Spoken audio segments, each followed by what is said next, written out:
सुप्रजा रामपूर्वा सन्ध्या प्रवर्तते। उत्तिष्ठ नरशार्दूला कर्तव्यं दैवमाह्निकम्।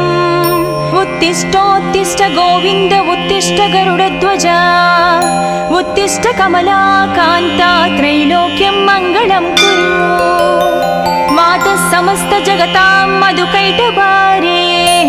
वक्षो विहारिणि मनोहर दिव्यमूर्ते। श्रीस्वामि निश्रित जनप्रिय दानशीले श्रीवेङ्कटेश दयते तव सुप्रभातम्। तव सुप्रभातमरविन्दलोचने भवतु प्रसन्नमुखचन्द्रमण्डले। विधिशङ्करेन्द्रवनिताभिरर्चिते वृषशैलनाद दयते दयानिधे। अत्र्यादिसप्तऋषयः समुपास्य सन्ध्याम् आकाशसिन्धुकमलानि मनोहराणि। आदाय पादयुगमर्चयितं प्रपन्नाः शेषाद्रिशेखर विभो तव सुप्रभातम्। पञ्चाननाब्ज भव षण्मुखवासवाद्याः त्रैविक्रमादिचरितं विबुधास्तुवन्ति। भाषापतिः पठति वासरशुद्धिमारात् शेषाद्रिशेखर विभो तव सुप्रभातम्। ईशत्प्रफुल्ल सरसीरुह नारिकेळ पूगध्रुमादि सुमनोहर पालिकानाम् आवाति मन्दमनिलसह दिव्यगन्धैः शेषाद्रिशेखर विभो तव सुप्रभातम्। उन्मील्य नेत्रयुगमुत्तम पञ्जरस्ताः पात्रावशिष्ट कदलीस्थलपायसानि भुक्त्या सलीलमदखेळ सुखा पठन्ति शेषाद्रिशेखर विभो तव सुप्रभातम्। तन्त्री प्रकर्ष मधुरस्वनयादि पञ्चा गायत्यनन्तचरितं तव नारदोऽपि। भाषा समग्रमसरत्कृतचारुरम्यम् शेषाद्रिशेखर विभो तव सुप्रभातम्। भृङ्गावळी च मकरन्दरसानुविद्ध जङ्कारगीतनिनदैः सह सेवनाय निर्यात्युपान्त सरसी कमलोदरेभ्यः शेषाद्रिशेखर विभो तव सुप्रभातम्। योषा गणेन वरदत्नि विमध्यमाने गोशालयेषु दधिमन्थन तीव्रघोषाः रोषात् कलिं विदधते ककुपञ्चकुम्भाः शेषाद्रिशेखर विभो तव सुप्रभातम्। पद्मेशमित्रशतपत्रगतालिवर्गाः हर्तुं श्रियं कुवलयस्य निजाङ्गलक्ष्म्याः भेरीनिनादमनबिभ्रति तीव्रनादाम् शेषाद्रिशेखर विभो तव सुप्रभातम्। श्रीमन्नभीष्टवरदाखिल लोकबन्धो श्री श्रीनिवास जगदेकदयैकसिन्धो श्रीदेवता गुहभुजान्तर दिव्यमूर्ते श्रीवेङ्कटाचलपते तव सुप्रभातम्। श्रीमन्नभीष्टवरदाखिल लोकबन्धो श्री श्रीनिवास जगदेश दयैकसिन्धो श्रीदेवता गृहभुजान्तर दिव्यमूर्ते श्रीवेङ्कटाचलपते तव सुप्रभातम्। श्रीस्वामि पुष्करिणिकाप्लव निर्मलाङ्गाः श्रेयाधिनो हरविरिञ्चि सनन्दनाद्याः द्वारे वसन्ति वरनेत्रहतोत्तमाङ्गाः श्रीवेङ्कटाचलपते तव सुप्रभातम्। श्रीशेषशैलगरुडाचल वेङ्कटाद्रिनारायणाद्रिवृषभाद्रिवृषाद्रिमुख्या आख्यां त्वदीय वसतिरनिशं वदन्ति श्रीवेङ्कटाचलपते तव सुप्रभातम्। सेवापराः शिवसुरेश कृशानुधर्मरक्षो भुराद पवमानदनादिनाद बद्धाञ्जलिप्रविलसन्निधशीर्षदेशा श्रीवेङ्कटाचलपते तव सुप्रभातम्। दाटीश्रुते विहगराज मृगाधिराज नागाधिराज गजराज हयाधिराज स्वस्वाधिकारमहमाधिकमर्दयन्ते तव सुप्रभातम् सूर्येन्दुभौमबुधवाक्पति काव्यसौरि सद्भानुकेतु दिवि सत्परिसत्प्रधानाः त्वद्वासदापचरमावधिदासदासाः श्रीवेङ्कटाचलपते तव सुप्रभातम् तत्पादधूलिभरितस्फुरितोत्तमाङ्गाः स्वर्गापवर्गनिरपेक्ष निजान्तरङ्गाः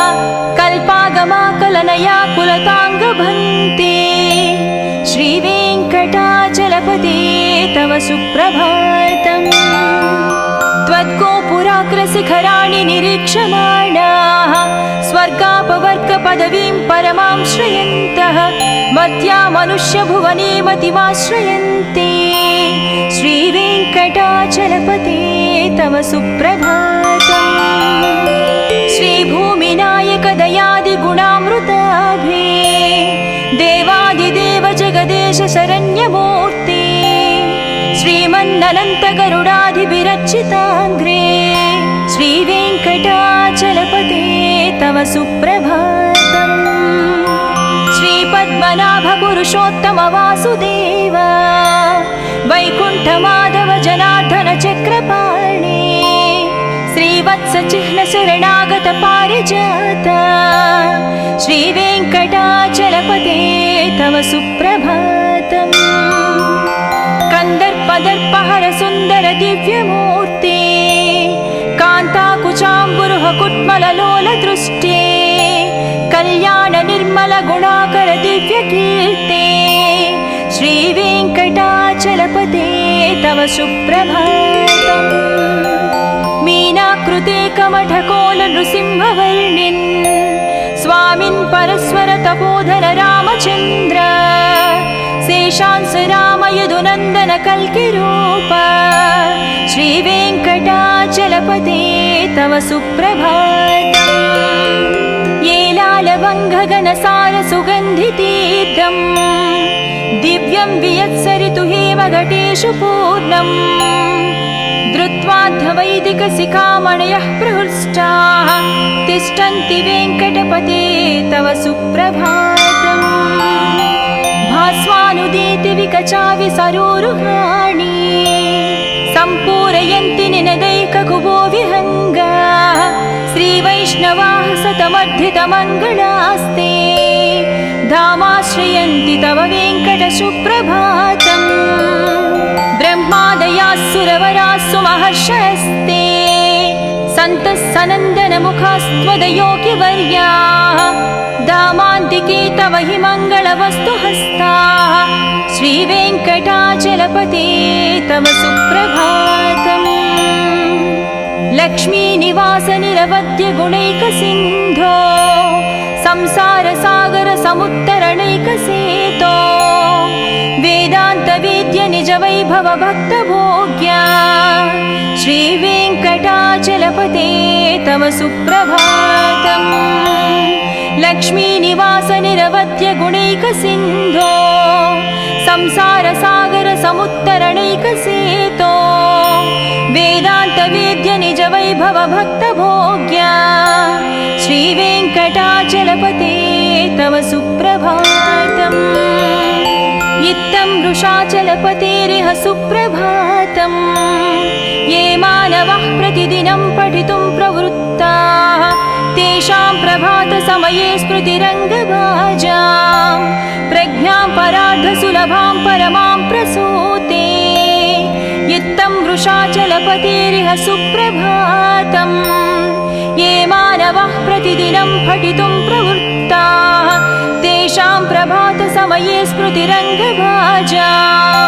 प्रज्ञां परार्धसुलभां परमां प्रसूते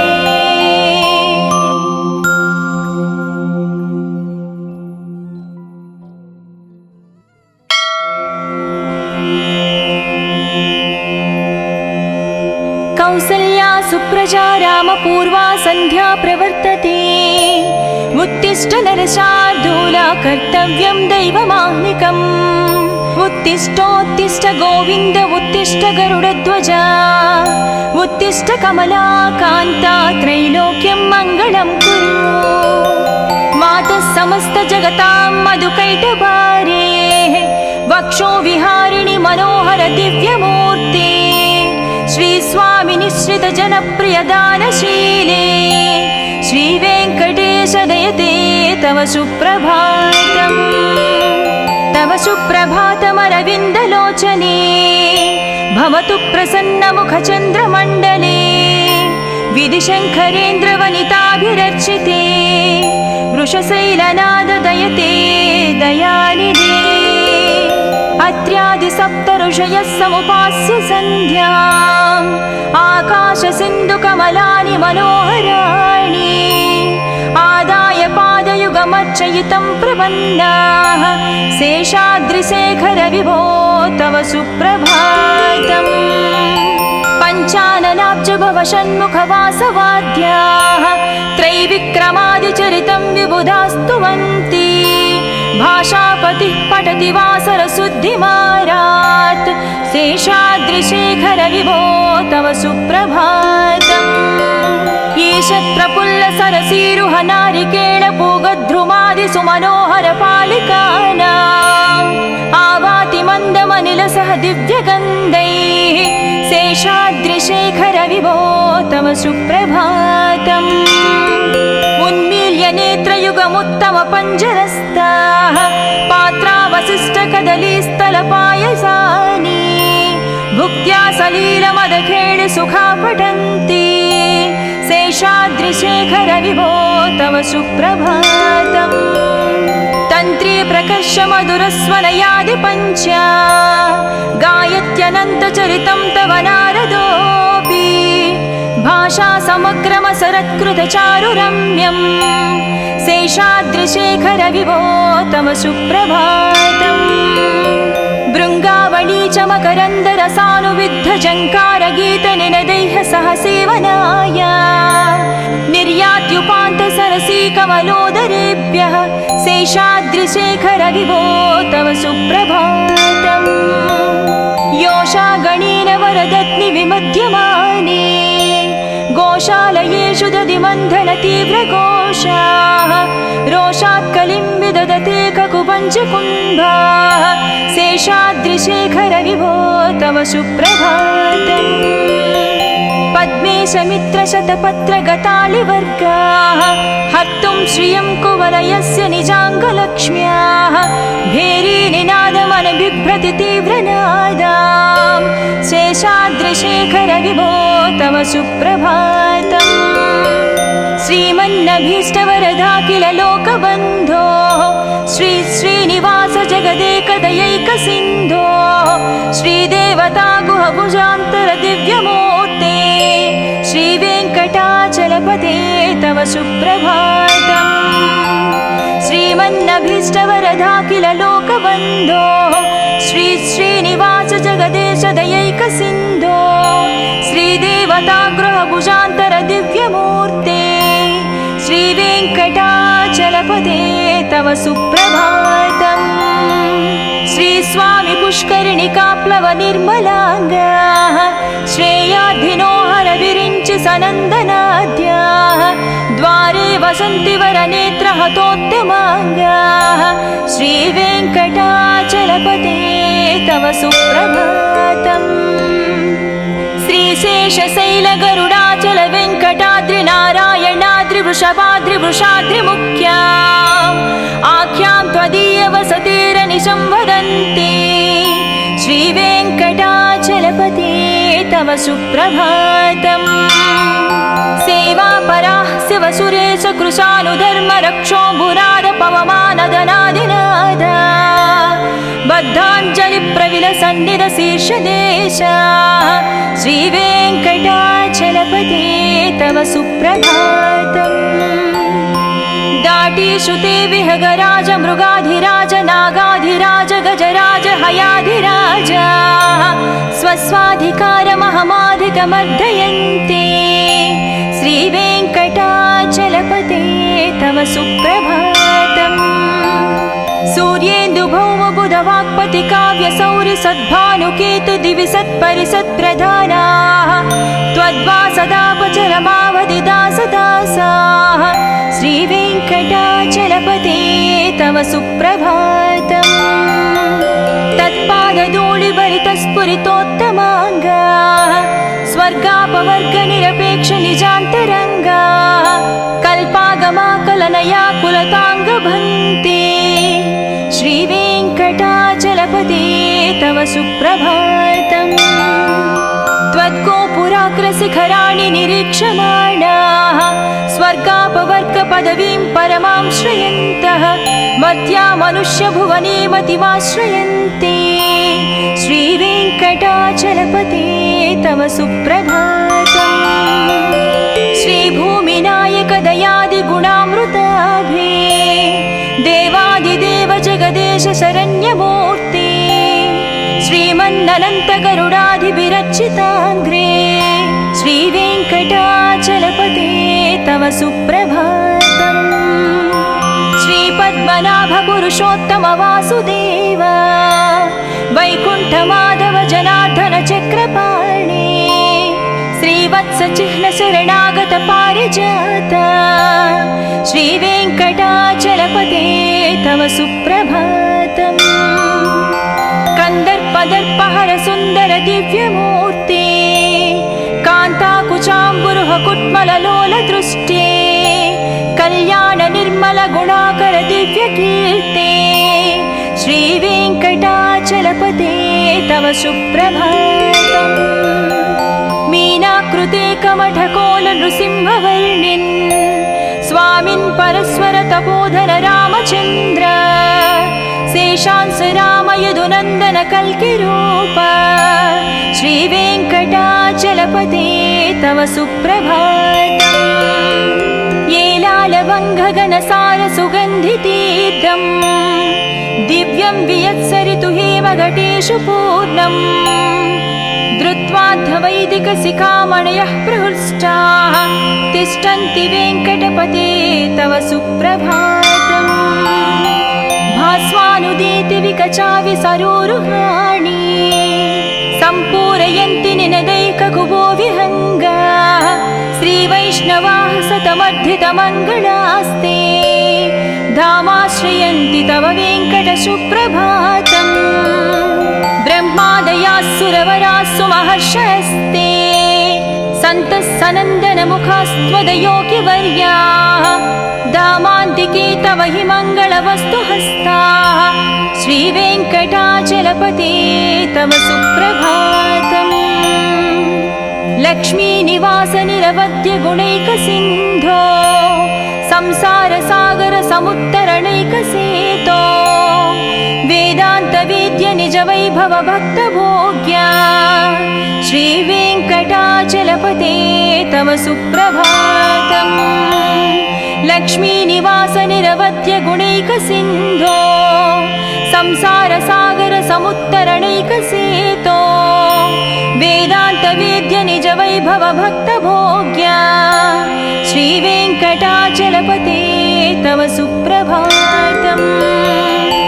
इत्थं वृषाचलपतेरिह सुप्रभातम् ये मानवः प्रतिदिनं पठितुं प्रवृत्ताः तेषां प्रभातसमये स्मृतिरङ्गभाजां प्रज्ञां परार्धसुलभां परमां प्रसूते इत्थं वृषाचलपतेरिह सुप्रभातम् ये मानवः प्रतिदिनं पठितुं प्रवृत्ताः तेषां प्रभातसमये स्मृतिरङ्गभाजां प्रज्ञां परार्धसुलभां परमां प्रसूते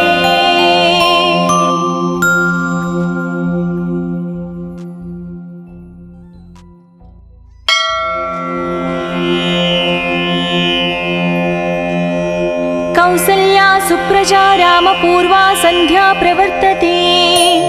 उत्तिष्ठ नरशार्दूला कर्तव्यं दैवमाह्निकम् उत्तिष्ठोत्तिष्ठ गोविन्द उत्तिष्ठ गरुडध्वजा उत्तिष्ठ कमलाकान्ता त्रैलोक्यं मङ्गलं कुरु मातः समस्त जगतां मधुकैटभारे वक्षो विहारिणि मनोहर दिव्यमूर्ते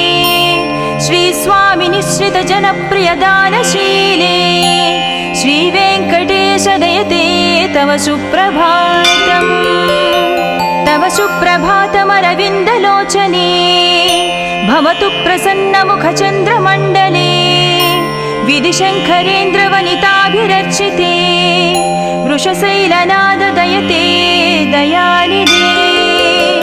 अत्र्यादिसप्तऋषयः समुपास्य सन्ध्याम् आकाशसिन्धुकमलानि मनोहराणि आदाय पादयुगमर्चयितं प्रपन्नाः शेषाद्रिशेखर विभो तव सुप्रभातम् पञ्चाननाब्ज भव षण्मुखवासवाद्याः त्रैविक्रमादिचरितं विबुधास्तुवन्ति भाषापतिः पठति वासरशुद्धिमारात् शेषाद्रिशेखर विभो तव सुप्रभातम् ईषत्प्रफुल्लसरसीरुह नारिकेळपूगद्रुमादिसुमनोहरपालिकानाम् आवाति मन्दमनिलसह दिव्यगन्धैः शेषाद्रिशेखर विभो तव सुप्रभातम् उन्मील्य नेत्रयुगमुत्तमपञ्जरस्ताः पात्रावशिष्टकदलीस्थलपायसानि भुक्त्या सलीलमदखेळि सुखा पठन्ति शेषाद्रिशेखर विभो तव सुप्रभातम् तन्त्री प्रकर्ष मधुरस्वनयादि पञ्च गायत्यनन्तचरितं तव नारदोऽपि भाषा समग्रमसरत्कृतचारुरम्यम् शेषाद्रिशेखर विभो तव सुप्रभातम् भृङ्गावळी च मकरन्दरसानुविद्धझङ्कारगीतनिनदैः सह सेवनाय निर्यात्युपान्तसरसीकमलोदरेभ्यः शेषाद्रिशेखर विभो तव सुप्रभातम् योषा गणेन वरदत्नि विमध्यमाने गोशालयेषु दधिमन्थन तीव्रघोषाः रोषात् कलिं विदधते ककुपञ्चकुम्भाः शेषाद्रिशेखर विभो तव सुप्रभातम् पद्मेशमित्रशतपत्रगतालिवर्गाः हर्तुं श्रियं कुवलयस्य निजाङ्गलक्ष्म्याः भेरीनिनादमनबिभ्रति तीव्रनादाम् शेषाद्रिशेखर विभो तव सुप्रभातम् श्रीमन्नभीष्टवरदाखिल लोकबन्धो श्री श्रीनिवास जगदेकदयैकसिन्धो श्रीदेवता गुहभुजान्तर दिव्यमूर्ते श्रीवेङ्कटाचलपते तव सुप्रभातम् श्रीमन्नभीष्टवरदाखिल लोकबन्धो श्री श्रीनिवास जगदेश दयैकसिन्धो श्रीदेवता गृहभुजान्तर दिव्यमूर्ते श्रीवेङ्कटाचलपते तव सुप्रभातम् श्रीस्वामि पुष्करिणिकाप्लव निर्मलाङ्गाः श्रेयाद्धिनोहर विरिञ्चि सनन्दनाद्याः द्वारे वसन्ति वरनेत्रहतोत्तमाङ्गाः श्रीवेङ्कटाचलपते तव सुप्रभातम् श्रीशेषशैलगरुडाचल वेङ्कटाद्रिनारायणाद्रिवृषभाद्रिवृषाद्रिमुख्या आख्यां त्वदीयवसतिरनिशं वदन्ति श्रीवेङ्कटाचलपते तव सुप्रभातम् सेवापराः शिवसुरेश कृशानुधर्मरक्षोऽम्बुराद पवमानदनादिनादा बद्धाञ्जलिप्रविलसन्निधशीर्षदेशा श्रीवेङ्कटाचलपते तव सुप्रभातम् दाटीश्रुते विहगराज मृगाधिराज नागाधिराज गजराज हयाधिराज स्वस्वाधिकारमहमाधिकमर्दयन्ते श्रीवेङ्कटाचलपते तव सुप्रभातम् सूर्येन्दुभौमबुधवाक्पति काव्यसौरि सद्भानुकेतु दिवि सत्परिसत्प्रधानाः त्वद्वासदापचरमावधिदासदासाः श्रीवेङ्कटाचलपते तव सुप्रभातम् तत्पादधूलिभरितस्फुरितोत्तमाङ्गाः स्वर्गापवर्गनिरपेक्षनिजान्तरङ्गाः कल्पागमाकलनया कुलताङ्गभन्ते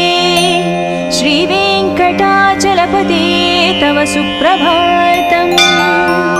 त्वद्गोपुराग्रशिखराणि निरीक्षमाणाः स्वर्गापवर्गपदवीं परमां श्रयन्तः मर्त्या मनुष्यभुवने मतिमाश्रयन्ते श्रीवेङ्कटाचलपते तव सुप्रभातम् श्रीभूमिनायक दयादिगुणामृताभे देवादिदेव जगदेश शरण्यमूर्ते श्रीमन्ननन्त गरुडाधिभिरर्चिताङ्घ्रे श्रीवेङ्कटाचलपते तव सुप्रभातम् श्रीपद्मनाभ पुरुषोत्तम वासुदेव वैकुण्ठमाधव जनार्दन चक्रपाणे श्रीवत्स चिह्न शरणागत पारिजात श्रीवेङ्कटाचलपते तव सुप्रभातम् कंदर्पदर्पहर सुंदर दिव्यमूर्ते कान्ताकुचाम्बुरुह कुट्मललोल दृष्टे कल्याण निर्मल गुणाकर दिव्यकीर्ते श्रीवेङ्कटाचलपते तव सुप्रभातम् मीनाकृते कमठकोल नृसिंहवर्णिन् स्वामिन् परस्वर तपोधन रामचन्द्र शेषांस राम यदुनन्दन कल्किरूप श्रीवेङ्कटाचलपते तव सुप्रभातम् येलालवङ्घगणसार सुगन्धितीर्थम् दिव्यं वियत्सरितु हेमघटेषु पूर्णम् धृत्वाद्धवैदिकशिखामणयः प्रहृष्टाः तिष्ठन्ति वेङ्कटपते तव सुप्रभातम् भास्वानुदीति विकचाविसरोरुहाणि सम्पूरयन्ति निनदैककुबो विहङ्गाः श्रीवैष्णवाः सतमर्धितमङ्गलास्ते धामाश्रयन्ति तव वेङ्कट सुप्रभातम् ब्रह्मादयास्सुरवरास्सु महर्षयस्ते सन्तः सनन्दनमुखास्त्वदयोगिवर्याः दामान्तिके तव हि मङ्गलवस्तुहस्ताः श्रीवेङ्कटाचलपते तव सुप्रभातम् लक्ष्मीनिवास निरवध्य गुणैकसिन्धो संसारसागर समुत्तरणैकसेतो वेदान्तवेद्य निज वैभव भक्तभोग्या श्रीवेङ्कटाचलपते तव सुप्रभातम् लक्ष्मीनिवास निरवध्य गुणैकसिन्धो संसारसागर समुत्तरणैकसेतो वेदान्तवेद्य निज वैभव भक्तभोग्या श्रीवेङ्कटाचलपते तव सुप्रभातम् इत्थं वृषाचलपतेरिह सुप्रभातम् ये मानवः प्रतिदिनं पठितुं प्रवृत्ताः तेषां प्रभातसमये स्मृतिरङ्गभाजां प्रज्ञां परार्धसुलभां परमां प्रसूते इत्थं वृषाचलपतेरिह सुप्रभातम् ये मानवः प्रतिदिनं पठितुं प्रवृत्ताः तेषां प्रभातसमये स्मृतिरङ्गभाजां प्रज्ञां परार्धसुलभां परमां प्रसूते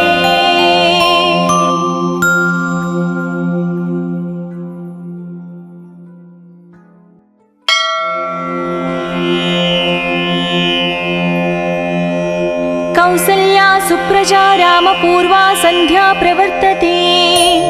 उत्तिष्ठ नरशार्दूला कर्तव्यं दैवमाह्निकम् उत्तिष्ठोत्तिष्ठ गोविन्द उत्तिष्ठ गरुडध्वजा उत्तिष्ठ कमला कान्ता त्रैलोक्यं मङ्गलं कुरु मातः समस्त जगतां मधुकैटभारे वक्षो विहारिणि मनोहर दिव्यमूर्ते श्री स्वामी निश्रित जनप्रिय दानशीले श्रीवेङ्कटेश दयते तव सुप्रभातम् तव सुप्रभातमरविन्दलोचने भवतु प्रसन्नमुखचन्द्रमण्डले विधिशङ्करेन्द्रवनिताभिरर्चिते वृषशैलनाद दयते दयानिधे अत्र्यादि सप्त ऋषयः समुपास्य सन्ध्याम् आकाश सिन्धु कमलानि मनोहराणि आदाय पादयुगमर्चयितं प्रपन्नाः शेषाद्रिशेखर विभो तव सुप्रभातम् पञ्चाननाब्ज भव षण्मुखवासवाद्याः त्रैविक्रमादिचरितं विबुधास्तुवन्ति भाषापतिः पठति वासरशुद्धिमारात् शेषाद्रिशेखर विभो तव सुप्रभातम् ईषत् प्रफुल्ल सरसीरुह नारिकेळ पूगद्रुमादि सुमनोहर पालिकानाम् आवाति मन्दमनिलसह दिव्यगन्धैः शेषाद्रिशेखर विभो तव सुप्रभातम् उन्मील्य नेत्रयुगमुत्तम पञ्जरस्ताः पात्रावशिष्टकदलीस्थलपायसानि भुक्त्या सलीलमदखेळ सुखा पठन्ति शेषाद्रिशेखर विभो तव सुप्रभातम् तन्त्री प्रकर्ष मधुरस्वनयादि पञ्चा गायत्यनन्तचरितं तव नारदोऽपि भाषा समग्रमसरत्कृतचारुरम्यम् शेषाद्रिशेखर विभो तव सुप्रभातम् भृङ्गावळी च मकरन्दरसानुविद्ध जङ्कारगीतनिनदैः सह सेवनाय निर्यात्युपान्त सरसी कमलोदरेभ्यः शेषाद्रिशेखर विभो तव सुप्रभातम् योषा गणेन वरदत्नि विमध्यमाने गोशालयेषु दधिमन्थन तीव्रघोषाः रोषात् कलिं विदधते ककुपञ्चकुम्भाः शेषाद्रिशेखर विभो तव सुप्रभातम् पद्मेशमित्रशतपत्रगतालिवर्गाः हर्तुं श्रियं कुवलयस्य निजाङ्गलक्ष्म्याः भेरीनिनादमनबिभ्रति तीव्रनादाम् शेषाद्रिशेखर विभो तव सुप्रभातम् श्रीमन्नभीष्टवरदाखिल लोकबन्धो श्री श्रीनिवास जगदेकदयैकसिन्धो श्रीदेवता गुहभुजान्तर दिव्यमूर्ते श्रीवेङ्कटाचलपते तव सुप्रभातम् श्रीमन्नभीष्टवरदाखिल लोकबन्धो श्री श्रीनिवास जगदेश दयैकसिन्धो श्रीदेवता गृहभुजान्तर दिव्यमूर्ते श्रीवेङ्कटाचलपते तव सुप्रभातम् श्रीस्वामि पुष्करिणिकाप्लव निर्मलाङ्गाः श्रेयाद्धिनो हर विरिञ्चि सनन्दनाद्याः द्वारे वसन्ति वरनेत्रहतोत्तमाङ्गाः श्रीवेङ्कटाचलपते तव सुप्रभातम् श्रीशेषशैलगरुडाचल वेङ्कटाद्रि नारायणाद्रि वृषभाद्रि वृषाद्रिमुख्या आख्यां त्वदीयवसतिरनिशं वदन्ति श्रीवेङ्कटाचलपते तव सुप्रभातम् सेवापराः शिवसुरेश कृशानुधर्मरक्षोऽम्बुराद पवमानदनादिनादा बद्धाञ्जलिप्रविलसन्निधशीर्षदेशा श्रीवेङ्कटाचलपते तव सुप्रभातम् दाटीषुते विहगराज मृगाधिराज नागाधिराज गजराज हयाधिराज स्वस्वाधिकारमहमाधिकमर्दयन्ते श्रीवेङ्कटाचलपते तव सुप्रभातम् सूर्येन्दुभौमबुधवाक्पति काव्यसौरि सद्भानुकेतु दिवि सत्परिसत्प्रधानाः त्वद्वासदापचरमावधिदासदासाः श्रीवेङ्कटाचलपते तव सुप्रभातम् तत्पादधूलिभरितस्फुरितोत्तमाङ्गाः स्वर्गापवर्गनिरपेक्षनिजान्तरङ्गाः कल्पागमाकलनया कुलताङ्गभन्ते श्रीवेङ्कटाचलपते तव सुप्रभातम् त्वद्गोपुराग्रशिखराणि निरीक्षमाणाः स्वर्गापवर्गपदवीं परमां श्रयन्तः मर्त्या मनुष्यभुवने मतिमाश्रयन्ते चलपते तव सुप्रभातम् श्रीभूमिनायक दयादिगुणामृताभे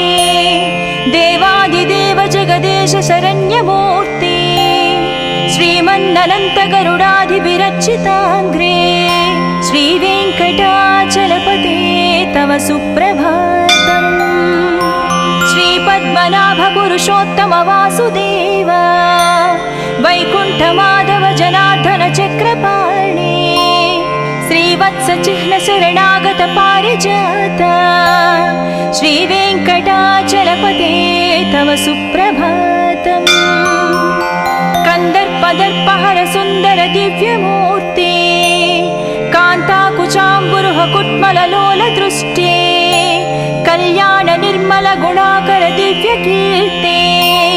श्रीवेङ्कटाचलपते तव सुप्रभातम् मीनाकृते कमठकोल नृसिंहवर्णिन्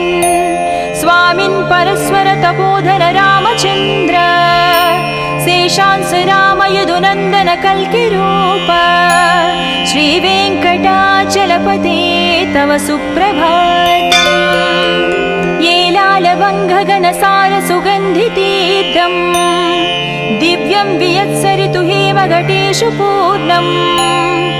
धृत्वाद्धवैदिकशिखामणयः प्रहृष्टाः तिष्ठन्ति वेङ्कटपते तव सुप्रभातम् भास्वानुदीति विकचाविसरोरुहाणि सम्पूरयन्ति निनदैककुबो विहङ्गाः श्रीवैष्णवाः सतमर्धितमङ्गलास्ते धामाश्रयन्ति तव वेङ्कट सुप्रभातम् ब्रह्मादयास्सुरवरास्सु महर्षयस्ते सन्तः सनन्दनमुखास्त्वदयोगिवर्याः धामान्तिके तव हि मङ्गलवस्तुहस्ताः श्रीवेङ्कटाचलपते तव सुप्रभातम् लक्ष्मीनिवास निरवद्य गुणैकसिन्धो संसारसागर समुत्तरणैकसेतो वेदान्तवेद्य निजवैभव भक्तभोग्या श्रीवेङ्कटाचलपते तव सुप्रभातम् लक्ष्मीनिवास निरवद्य गुणैकसिन्धो संसारसागर समुत्तरणैकसेतो वेदान्तवेद्य निजवैभव भक्तभोग्या श्रीवेङ्कटाचलपते तव सुप्रभातम् इत्थं वृषाचलपतेरिह सुप्रभातम् ये मानवः प्रतिदिनं पठितुं प्रवृत्ताः तेषां प्रभातसमये स्मृतिरङ्गभाजां प्रज्ञां परार्धसुलभां परमां प्रसूते इत्थं वृषाचलपतेरिह सुप्रभातम् ये मानवः प्रतिदिनं पठितुं प्रवृत्ताः तेषां प्रभातसमये स्मृतिरङ्गभाजां प्रज्ञां परार्धसुलभां परमां प्रसूते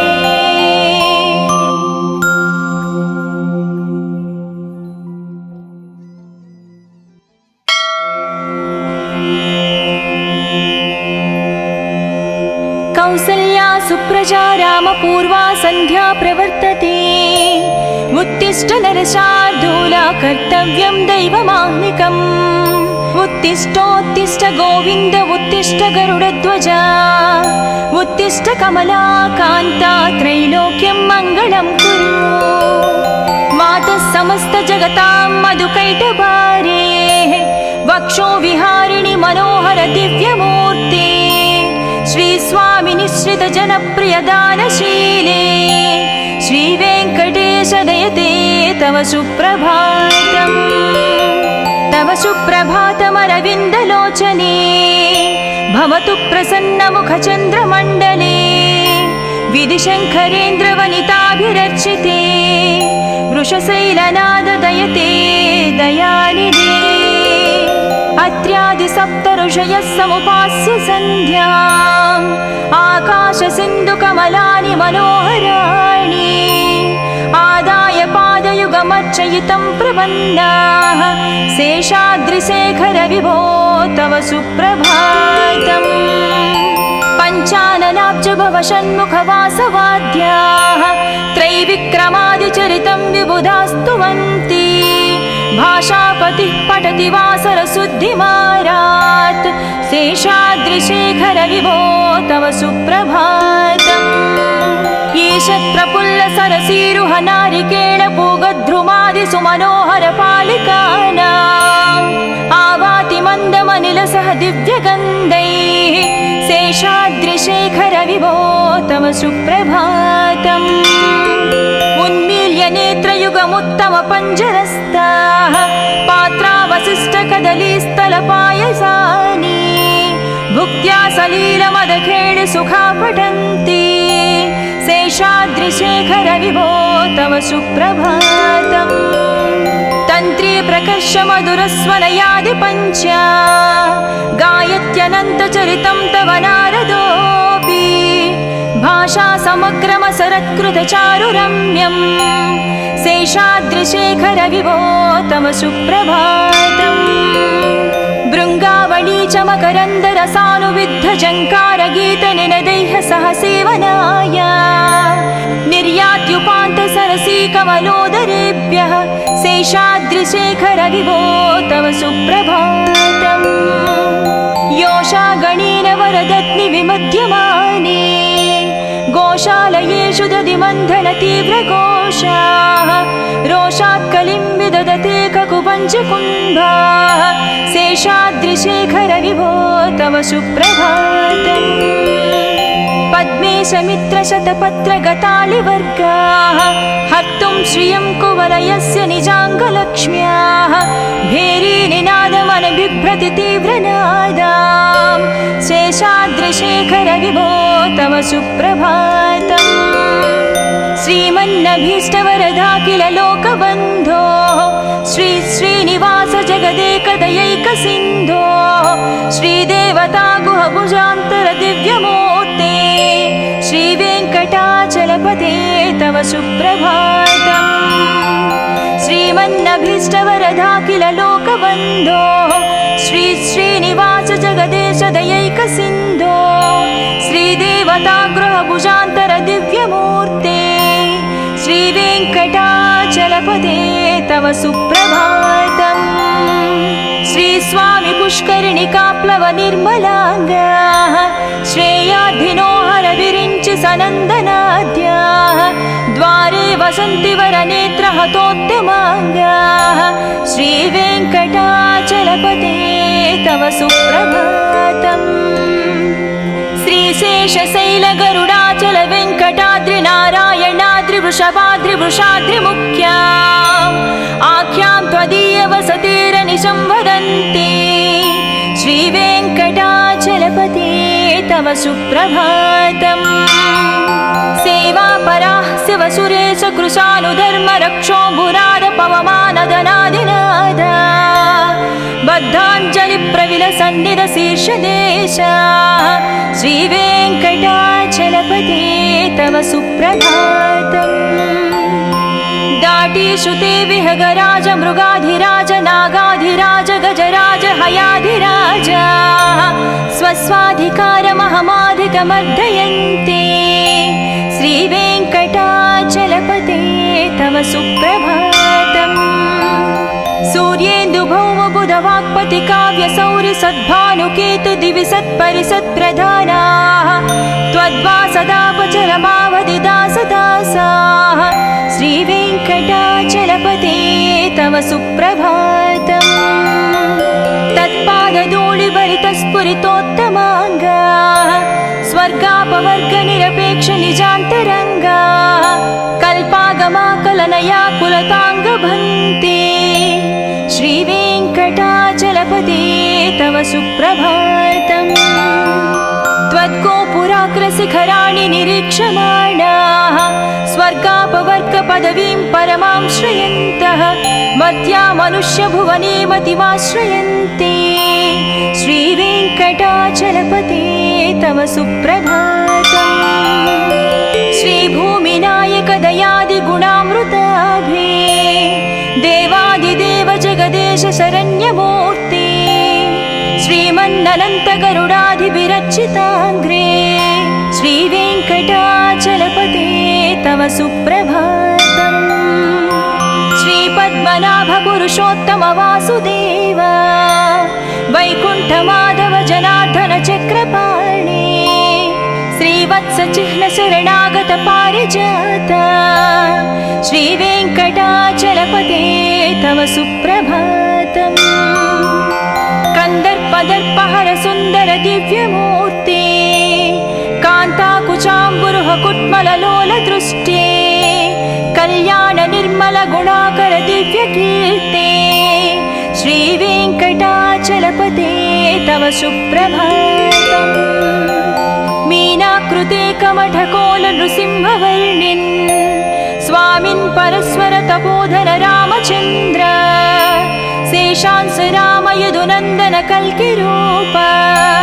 श्रीवेङ्कटाचलपते तव सुप्रभातम् येलालवङ्घगनसार सुगन्धितीर्थम् दिव्यं वियत्सरितु हेमघटेषु पूर्णम् धृत्वाद्धवैदिकशिखामणयः प्रहृष्टाः तिष्ठन्ति वेङ्कटपते तव सुप्रभातम् भास्वानुदीति विकचावि सरोरुहाणि सम्पूरयन्ति निनदैककुभो विहङ्गा श्रीवैष्णवाः सतमर्धितमङ्गलास्ते धामाश्रयन्ति तव वेङ्कट सुप्रभातम् ब्रह्मादयास्सुरवरास्सु महर्षयस्ते सन्तः सनन्दनमुखास्त्वदयोगिवर्याः धामान्तिके तव हि मङ्गलवस्तुहस्ताः श्रीवेङ्कटाचलपते तव सुप्रभातम् लक्ष्मीनिवास निरवद्य गुणैकसिन्धो संसारसागर समुत्तरणैकसेतो वेदान्तवेद्य निज वैभव भक्तभोग्या श्रीवेङ्कटाचलपते तव सुप्रभातम् लक्ष्मीनिवास निरवद्य गुणैकसिन्धो संसारसागर समुत्तरणैकसेतो वेदान्तवेद्य निज वैभव भक्तभोग्या श्रीवेङ्कटाचलपते तव सुप्रभातम् इत्थं वृषाचलपतेरिह सुप्रभातम् ये मानवः प्रतिदिनं पठितुं प्रवृत्ताः तेषां प्रभातसमये स्मृतिरङ्गभाजां प्रज्ञां परार्धसुलभां परमां प्रसूते इत्थं वृषाचलपतेरिह सुप्रभातम् ये मानवः प्रतिदिनं पठितुं प्रवृत्ताः तेषां प्रभातसमये स्मृतिरङ्गभाजां प्रज्ञां परार्धसुलभां परमां प्रसूते।